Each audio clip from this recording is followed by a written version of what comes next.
हम जब बता चुके हैं जब वस्तु अनंत पर हो, इसका जो है वीडियो पार्ट 1 में हम दे चुके हैं। जब वस्तु अनंत पर हो तो पार्ट 1 में इसका मिल गया। दूसरा वीडियो आपको मैं यहाँ से दे रहा हूँ, जब वस्तु अनंत तथा वक्रता केंद्र के बीच हो तो उसका प्रतिबिंब कैसा बनता है। और उसका देखिए फिगर, उसका फिगर चित्र, और ये जो उसकी प्रतिबिंब जो है 100% आपके एग्जाम में आता है।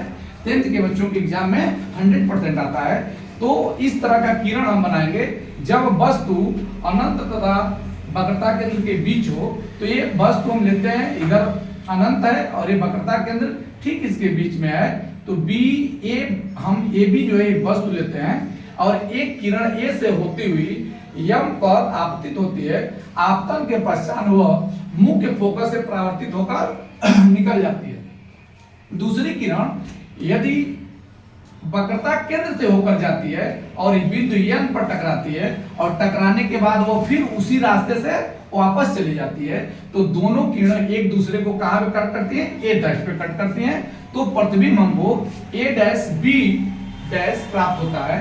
ए डैश बी डैश हमको प्रतिबिंब प्राप्त होता है। और इस स्थिति में जो प्रतिबिंब होगा वह वक्रता केंद्र और फोकस के ठीक बीच में प्राप्त होता है। कौन सा प्रतिबिंब ठीक बीच में प्राप्त होता है? जब वस्तु अनंत और वक्रता केंद्र के बीच हो तो वह वस्तु जो है ठीक बीचों बीच में प्राप्त होता है। ये सारा चीज रचना के तौर पे आपको लिखना है।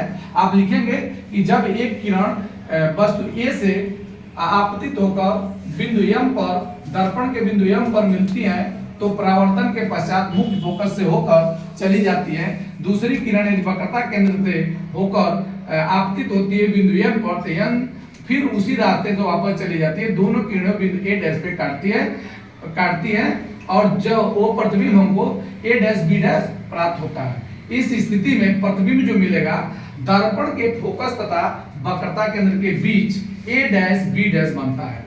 दर्पण के फोकस और वक्रता केंद्र के बीच में जो प्रतिबिंब बनेगा ए डैश बी डैश बनेगा। और कैसा होगा? वास्तविक होगा, उल्टा होगा तथा वस्तु के आकार से छोटा होगा। इसका ये वाला पोर्शन जो है इंपॉर्टेंट है, आपके 1 नंबर में या 2 नंबर में पूछा जाता है। किरण आरेख द्वारा उसका प्रतिबिंब बनने की प्रक्रिया को समझाइए। इसी परिप्रेक्ष्य में तीसरा पॉइंट है, जब वस्तु वक्रता केंद्र पर हो, यानी जब वस्तु जो है किस पर हो? वक्रता केंद्र पर हो। इस कंडीशन में कैसा प्रतिबिंब बनता है, किस प्रकार का प्रतिबिंब बनता है? इस कंडीशन में हम एक मिरर ले लेते हैं, दर्पण लेते हैं, M1 M2, और ये मुख्य अक्ष है, ये पोल है, और वस्तु कहां पे है? वक्रता केंद्र पर है। तो C वक्रता केंद्र है, F फोकस है। और वस्तु यदि हम AB लेते हैं तो यदि एक किरण दर्पण के M बिंदु पर आपतित होती है और आपतन के बाद परावर्तित होकर मुख्य फोकस से होकर चली जाती है, दूसरी किरण यदि मुख्य फोकस से होकर जाती है तो N बिंदु पर आपतित होती है, आपतन के बाद आपतित होती है, उसके बाद N बिंदु से परावर्तित होकर बिंदु A डैश पर दोनों किरणों मिलती हैं। और इस प्रकार प्रतिबिंब हमको ए डैश बी डैश प्राप्त हो जाता है। इतना आपको लिखना है। फिर उसके बाद इस स्थिति में प्रतिबिंब जो है वास्तविक, उल्टा, वस्तु के बराबर तथा वक्रता केंद्र पर ए डैश बी डैश प्राप्त होता है। ये आपको इंपॉर्टेंट चीज है। ये 3 चीज जो है, अभी इसमें 6 पार्ट है, 3 पार्ट हम बताए हैं। अगला जो 3 पार्ट है अगले वीडियो में हम आपको दे देंगे। इसको जो है आप जो है स्क्रीनशॉट ले करके अपने कॉपी पर नोटबुक बना सकते हैं, अदर या अपनी बुक से देख करके।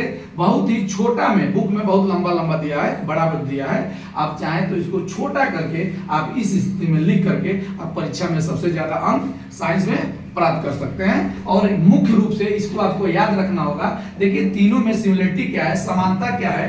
तीनों में समानता यह है कि प्रतिबिंब जो है वास्तविक होगा, उल्टा होगा। इसमें भी देखिए वास्तविक होगा, उल्टा होगा। तीसरे में देखिए वास्तविक होगा और उल्टा होगा। बस दो चीज तो समान है। बस आपको याद करना है, जब वस्तु अनंत पर होती है तो उसका प्रतिबिंब फोकस में बनता है। जब वस्तु वक्रता केंद्र और अनंत के बीच में होती है तो उसका प्रतिबिंब वक्रता केंद्र और फोकस के बीच में बनता है। और तीसरा आपको याद करना है, जब वस्तु वक्रता केंद्र पर ही हो तो वह वक्रता केंद्र पर ही बनता है, वक्रता केंद्र पर ही बनता है और वस्तु के बराबर प्राप्त होता है।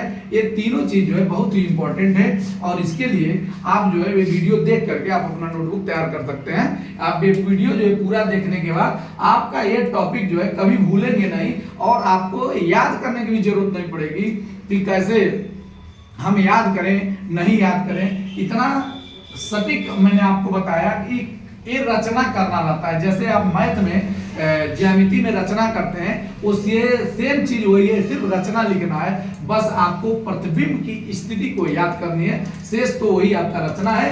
और मुझे नहीं लगता है कि इतना देखने के बाद आप कभी जो है अवतल दर्पण द्वारा प्रतिबिंब कैसा और किस प्रकार बनता है आप भूल पाएंगे। और इस वीडियो को देखने के बाद अच्छा लगे तो एक चीज जरूर कहूंगा कि आप इसको सब्सक्राइब जरूर करिएगा, क्योंकि आगे जो है मैं इतना गर्मी में परेशान हूँ, ठीक है। कम से कम इसका एक जो है आप लोगों का भी बनता है कि आप इसको देखने के बाद सब्सक्राइब जरूर करिएगा। धन्यवाद।